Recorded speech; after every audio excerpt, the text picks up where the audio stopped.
They have there's some doctor stuff that they have. They present whatever proof that they have. The judge at that point, I don't say nothing. The judges see what they got, and then because nothing went through a trial yet, they're gonna believe CPS and what they have. They're gonna come and snatch your kids away, and then they put them in different places, families or foster care, and then you have a trial. If you win your trial, your kids will be be sent back to you. So when I had my trial, if I would have won my trial, even through March to September, I was waiting for a trial. Even though that wasn't in my care, because the judge is like, well, all I have in front of me is the evidence that CPS have.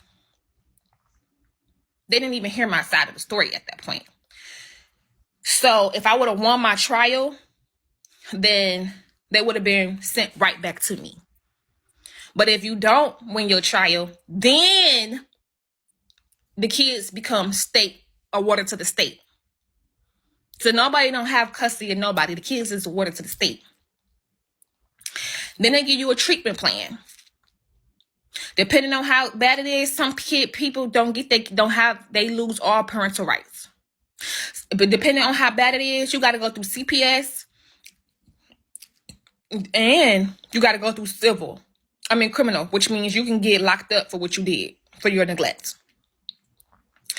Depending on how bad it is, you might have, if you on drugs and stuff like that, because they test you for all of that. Cocaine, all of that. So people will be like, oh, she was on drugs, all this other stuff. No, I never had to take no drug classes, boo. Some parents have to take drug classes to get their kids back. They got to go through AAA meetings to get their kids back. No, boo, all I had was therapy and parenting classes. So all them lies that y'all be telling about me is a goddamn lie. And I'll be able to show all of that when all of this is done. When CPS is out my life, I'll be able to show all of it. But yeah, as a teaching, method. But yeah, that's how it goes. So nobody don't have custody of nobody. They are awarded to the state. They give you, the mother and the father, time to get their shit together, complete some of their plan. Once they do, they go through different settings to watch your progress. And then it goes from supervised visits to unsupervised visits. The unsupervised visits can be at the park. It can be at your house. It could be whatever. To overnights. Then they have an FTM meeting for placement. They want to see if, okay, we want to return your kids to you, but we got to go under a safety plan before your kids get returned to you. My safety plan is going to be, well, y'all got my family scattered from here for east to west. So it's going to be during the school year. Yes, I want my family back, but we're going to have to figure out what's the best decision on that. They're only going to have 4 more months left in school. So they have different arrangements where the kids will be legally back in my care. Like I will be legally back the custodial parent of them. But it all depends on, then it's having conversations with the caregivers. What do they agree with? Do they want to keep the kids until they get it? No, all of that. But you know what I'm saying? I'm going to be like, well, I don't mind switching their school years because that's what they had to do in the first place. They was in the middle of the school year when it happened. So they just going to have to switch their schools back. But let's say, for an example, I go into labor March 19th. They want to return my family back March 18th. I can't do it. It's just me and my husband. You can't, medically, it's not going to work because if you return all of them back March 18th, I go into labor. My due date is March 19th. I have a baby. They're going to want to know, well, who's going to watch the kids when you go into labor? I don't have nobody to watch the kids when I go into labor. So they're making arrangements. Okay, well, you have, like they just want to make sure that it's comfortable for me. Like, you know what I'm saying? So that's how it goes. Like, most likely, if that happened around that time, I would have to be like, well, they would have to stay where they're at, give me like a week to recover, and then we make a specific date after March 19th, after my due date, for them to return back. And by that time, I haven't delivered yet. I can start working on figuring out what schools they're gonna go to and all that, because it's not just here go your kids. It's I got all the stuff ready for them. I got clothes, dressers, laundry detergent stacked up, garbage bags, toothbrush. I'm gonna have all that. That ain't the problem. You know what I'm saying? The house ain't the problem. The shit that they need ain't the problem. That ain't the problem. The switching in schools in the middle of the school year is the problem. You know what I'm saying? Me and my husband, we're working on securing the car. That's not the problem. And then even with that, people be talking so much ish. Like, so much ish. My husband is rocking with me from left to right through this whole situation. Like, he don't want to open up another loan. You know what I'm saying? That wasn't in his career plans. My husband had his whole life picked out and planned before he met me. You know what I'm saying? He already knew when he wanted to have a child. He knew when he wanted to get married. He bought this house, 3-bedroom house, for his family. This house came with a gate. He brought it like that, even if he ain't had no kids, because he knew that he wanted kids. So the house was just made for him and his family, basically. So when he married me, he like, I'm rearranging a lot for you. I'm already paying back this and that. You know what I'm saying? Paying on my mortgage, paying my cars off, whatever that he had to pay off. And so now you need a car. And it's not like you can just get any type of car. You got to get a car that's at least 3 rows. I can't even get no 7-seater. You know, the bucking seat and the bench in the back with the 2 seats and the 2 seats. That's what I had in my van last time. I can't do that. I have to only get a car with 3 full rows, like a passenger seat and a driver's seat and 2 full benches in the back. You know what I'm saying? So talking about that, you know what I'm saying? That's a lot that my husband got to go through.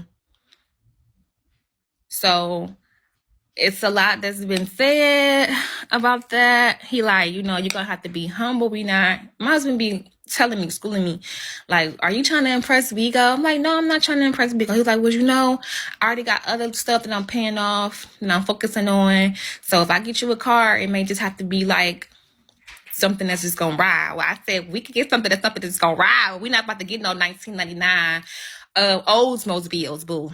We're just not about to do that. I'm sorry. I'm humble. I understand that. We can, you know, when I get in my schooling and, you know, when I start working and we can, and all of that. But he don't know. You know what I'm saying? I told him there's no point of us getting a car that's too old because it's going to break down. Then I told him I did this 1,000. I done had 6 cars. You buy a car. You don't pick it out the right one. You buy a used car with miles on it, a whole bunch of miles on it. I have to pay. I got receipts. I have to keep on paying $500 every 2 weeks into the car. You know what I'm saying? Like, you buy a car and look all good, but then come to find out it's 10 years old. My last van was 2010. It's 2023. That's what, 13 years old. So the first 2 years went good on the car. After that second year of riding it, girl, then you gotta pay. Then shit is breaking down. And then it breaks down back to back. And the mechanics tell you that if your water tank go out, the next thing you have to go out is your radiator. If your radiator go out, then this about to go out. If you change one side of the tire, you're gonna have to change all 4 of the motherfucking tires. You know what I'm saying? Like, everything just start breaking down at one time. So it's no point. It's no point of getting the car like that. You know what I'm saying? So my husband, he is the GOAT. Like, not the GOAT. I don't like to use that. But he is hanging in there strong. Like, but this not a person that I met from high school. We've dated. We flirted. We was friends. You know what I'm saying? Like, we finally decided to get married. You know, like, it wasn't none of that. I literally met him in June and got married in July. So it wasn't like we even knew each other for long. We just believe in these commandments, and we kept these commandments, and I've been keeping these commandments. And so my husband's life has been have to turn completely around. And then not only that, I'm viral. People are stalking us, stalking him, stalking his people. It's not like, and it's not like I'm purposely bringing it to him, because I told him I was viral and all that before all this happened. But he's still dealing with that. He's not used to that. He's not used to dealing with people trying to come against him. Do you know that when I went and when he called the police on me to humble me and teach me to stop fighting so much, that domestic violence situation can get an annulment. He could have been got an annulment. The first day I got locked up, he could have got the annulment and said, boom, I married her. This happened. I want an annulment. And it would have been like we would have never been married. It would have been like we never would have been married. But he didn't. We're still working together. We're still happily loving on each other. He's strong. My husband is strong. And not only that, like 7, not just 1, 7 additional family members gotta come along. You know what I'm saying? And this is his first baby. So it's just like, it's a lot going on. Like, and then around the time that we have our baby, 7 is gonna be dropped off on us. So it ain't even gonna be like we're gonna have 6 months to enjoy Junior before the 7, you know. No, it's just like, it's a lot on my husband. So I am being humble. If I can't get the car that I want, I know that we're nearly in our marriage and we have this goal not to get a divorce, no matter what we go through. We have this divorce to break the generational curse, to stop having sex with people and having kids and getting married and getting divorced and then raising kids in separate households. We want to raise our kids in the same household together. We don't want to, when I say separate households, I mean like we don't want to have to break up and then he come and visit me on a weekend and come and visit him. Like, we don't want that. We want to be able to at least have our children see both parents together. We are so tired of that. I'm tired of that. I'm tired of it. He don't want to see that. We just want to see our community work and bring it back into fruition, that we can last as so-called Black Americans. Our family can last. So that's just what we're working on. And it's been hard. Like I told him, the first year of marriage is going to be hard. But I feel like after we make it to the next year, yeah, like we had our ups and downs. we was just learning each other. When we met each other, I didn't leave his side. So it wasn't like I met him. We was like, hello, how you doing? You're married. This is the person you got to see for the next year. It wasn't like, we didn't even know each other like that. So when we started living with each other, like being around each other, waking up with each other and stuff like that, I had to learn him. And I'm still learning him. Like, I had to learn what he don't like, what irritates him, what irritates me, how he say stuff to me. You're going to have to change it. I'm mushy. So, I'm like, you can't just say certain stuff to me. It's going to hurt my feelings. And he's just, he just have this tone that's always just on this line. And I'd be like, it don't have no ups and downs. So if I ask him a question, it just be so on this line, baritone. And I'm like, damn. He's like, well, I'm not like that. So we used to argue about that a lot. And then through prayer and us having communication, because communication and prayer is what kept us together. If it wasn't for God, we would have been broke up. Honestly, our religion is what kept us together. Us believing in the same God and having the same religion and praying is what kept us together. Because other than that, we would not be together. And we were just this natural, just worldly people who just did Christmas and Thanksgiving and Halloween and Valentine's Day and Sweetest Day and had sex and drunk and all that other stuff and went out. And then we got married quick. We would have been divorced. But because we have our Sabbath and we have our feast days, all those days is what bring us together. Because think about it. I got locked up on my birthday. Our day of our Feast of Atonement, our Day of Atonement, was 3 days after, well, a day after I got out of jail.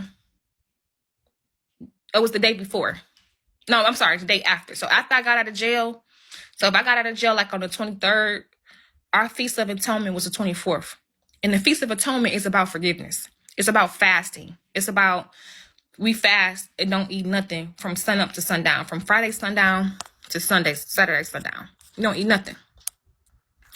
So it was just like right on time that I had got out, because that was the time before the feast to call whoever you've been dealing with, ask for your forgiveness. You know what I'm saying? Reconcile with your brothers and your sisters. Dedicate yourself to Yah.